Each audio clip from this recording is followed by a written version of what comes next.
അഴിമതി, വിലക്കയറ്റം, വർഗീയത, സോളാർ തട്ടിപ്പ് തുടങ്ങിയ വിഷയങ്ങൾ ഉന്നയിച്ചാണ് ഫെബ്രുവരി 1 വയലാറിൽ നിന്ന് കേരള രക്ഷാ മാർച്ച് ആരംഭിച്ചത്. എന്നാൽ TP ചന്ദ്രശേഖരൻ വധത്തിലെ ഗൂഢാലോചനയെക്കുറിച്ച് CBI അന്വേഷണം ആവശ്യപ്പെട്ട് TPയുടെ ഭാര്യ KK രമ തുടങ്ങിയ നിരാഹാര സമരം പാർട്ടിയെ പ്രതിരോധത്തിലാക്കി. സമരം ജനശ്രദ്ധ നേടിയതോടെ മാർച്ചിന്റെ സ്വീകരണ സമ്മേളനങ്ങളിലും വാർത്താ സമ്മേളനങ്ങളിലും ഈ വിഷയത്തിൽ മറുപടി പറയാനാണ് ജാഥ ക്യാപ്റ്റൻ കൂടിയായ പിണറായി വിജയന് ഏറെ സമയം ചെലവഴിക്കേണ്ടി വരുന്നത്. കോടതി വിധിക്ക് അടിസ്ഥാനമായ പോലീസ് അന്വേഷണത്തെക്കുറിച്ചുള്ള നിലപാടുകൾ എന്തായിരുന്നു? ഗവൺമെൻറ് നിലപാട്, ഇതുമായി ബന്ധപ്പെട്ട ഒരു നിലപാട്, ചന്ദ്രശേഖരൻ്റെ ഭാര്യ അടക്കമുള്ള RMP നേതാക്കളുടെ നിലപാട് എല്ലാം അന്വേഷണത്തെ പ്രകീർത്തിക്കലായിരുന്നില്ലേ?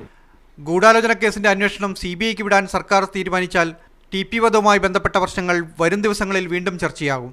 TP വധക്കേസിൽ ശിക്ഷിക്കപ്പെട്ട് ജയിലിൽ കഴിയുന്നവർക്ക് വേണ്ടി രംഗത്ത് വരാൻ നേതാക്കൾ നിർബന്ധിതരാകുകയും ചെയ്തു.